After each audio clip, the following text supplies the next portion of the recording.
Steve's a good friend of mine. He called me the other day. He was talking about what they wanted in the bill. Did you see that? Yes. Your video rocks!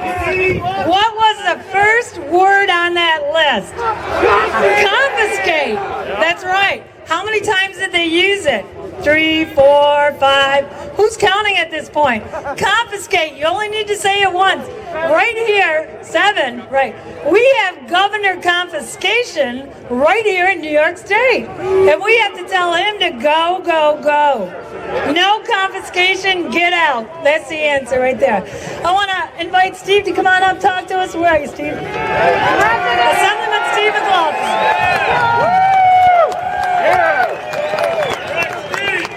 Steve for president! Thank you. Welcome to the safest place in Albany. Hey,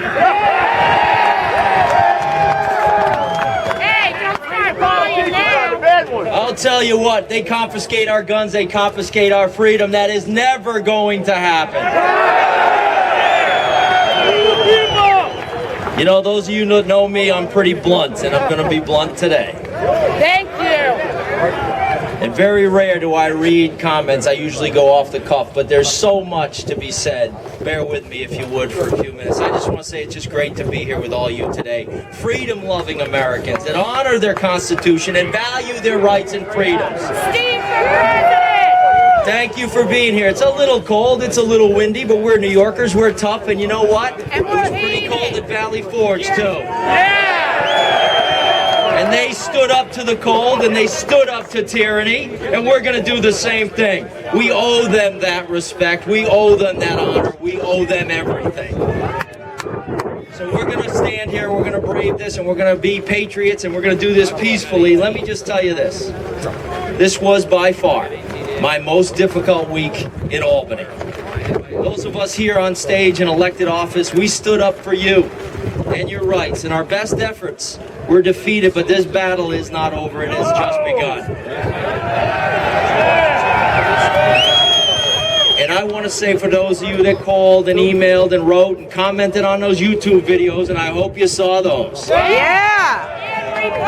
And anybody that messaged me, I just want to know, I just want to tell you on the bottom of my heart, we got buried. There was about 1,000 phone calls and emails. We'd hang up the phone and ring again. And on behalf of me and all the elected officials that you reached out to, thank you, because I can tell you this. For people with courage and honor, Albany can be a lonely place. But I don't work for this governor, and I don't work for that building. I work for you.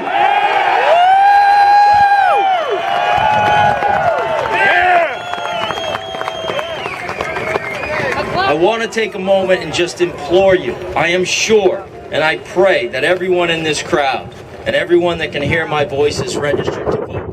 And if you are not, there's no shame in that, but fix it. Register to vote.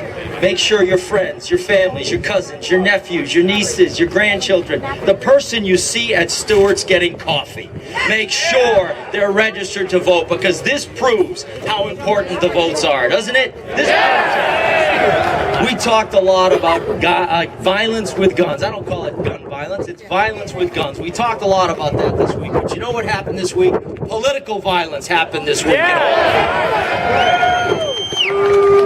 Political bullying ruled the day. Bills that were rushed through with no debate in the Senate. And despite our valiant efforts in the Assembly, we knew the foregone conclusion in that chamber. But we stood up and we fought. Bills that very few read and even fewer understood. This was not democracy. This was not good government. This definitely was not transparency. This was an abuse of power. This was fueled by ego and bravado, and from a man that wanted to do something first so that he could have bragging rights across the country. From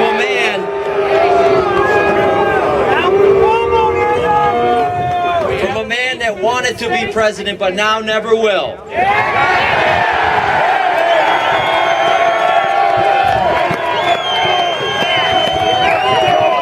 Because the citizens of this state and the citizens of this nation were watching, and they took notice, and they will not let it happen to them.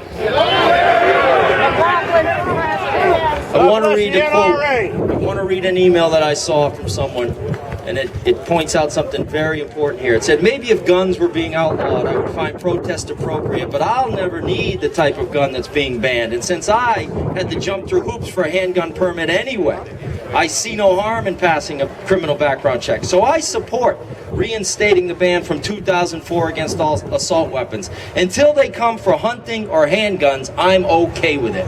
I would say this.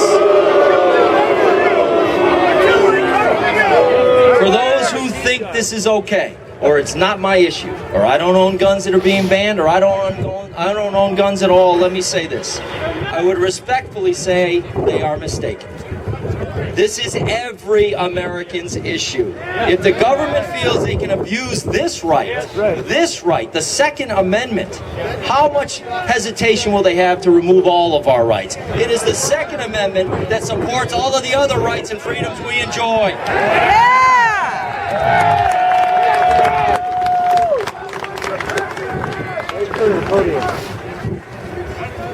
And Mr. Tom King from New York Rifle and Pistol wants me to mention there's no media coverage here except for YNN and a couple of photographers. Where is the media? There's guys taking pictures. I'll give them credit. It'll be on YouTube. Don't worry. YouTube. Let me just tell you for a minute about the governor's website. Have you seen this? The question and answers. Did you notice the questions are this big and the part on criminal penalties is this big on that website? Did you notice that? Yep. Let me just say this. You should go there and should check it out. But let me just give you the way I would have finished some of the questions on there. Here's one. What if I have a magazine that contains more than 10 rounds? The answer is you can permanently modify the magazine so that it holds no more than 10 rounds. Responsibly discard it or sell it to a dealer or an out-of-state purchaser by January of 2014. Let me just finish that. Quote, of course you should be aware that the criminals will pay no attention to this new law and you will probably be at a severe disadvantage when your life is on the line.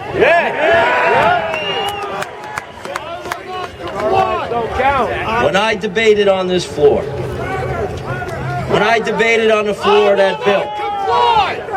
Speak up, I'm yelling for crying out loud. Here we go. When I debated this bill on the floor, and I asked why we are diminishing the people's right to defend themselves by 30% by lowering from 10 to 7 rounds, you know what the answer was?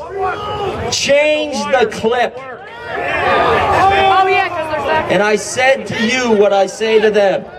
You tell that to my people. You tell that to the people I represent in this rural area of upstate New York. A single mom who may be home alone with her children at night and 3 animals break into that house. What do you want to do? Call timeout so you can reload? Let's pass that law. How about that? We'll pass a timeout law that the criminals have to obey so you can reload.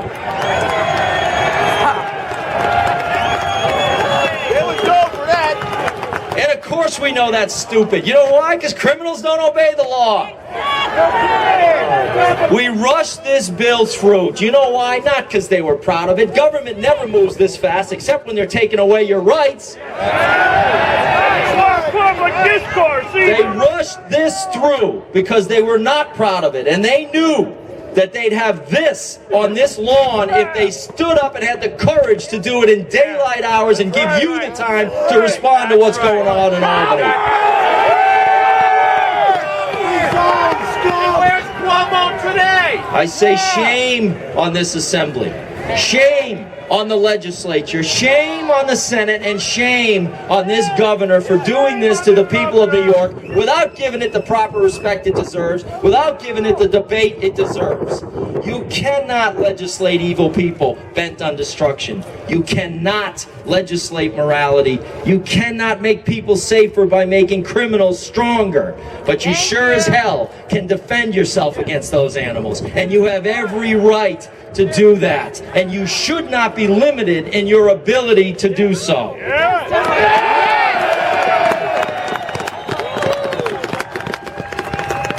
By lowering those limits to 7 in a magazine, you have diminished our right to defend ourselves, and I say, how dare they? How dare this governor do that to the people of New York State? Let me say this, we will not yield. We will not break. We will grow stronger by the day, throughout this state and this nation because law-abiding, Constitution-respecting, freedom-loving Americans are now engaged like never before.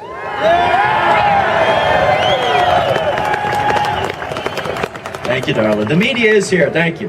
The governor did not weaken us. He awakened us. He did not defeat us. He strengthened us. A people that do not possess the right to bear arms are no longer citizens. They are subjects. I choose, we choose to be free citizens of these United States.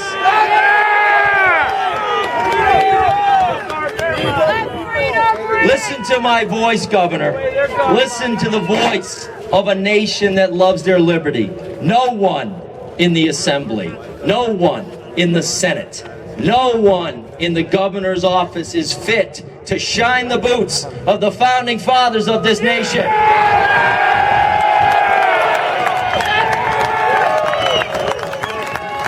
How dare you trample on the Constitution? How dare you infringe upon the rights of American citizens? Those rights were not granted by any man or any government. They are granted by God, and they are inalienable. They are ours. They are our birthright as Americans. We will not stand idly by and have them diminished. Clear eyes, full hearts. America cannot lose. Freedom cannot lose. God bless the freedom-loving and law-abiding citizens of America. And thank you so much for being here.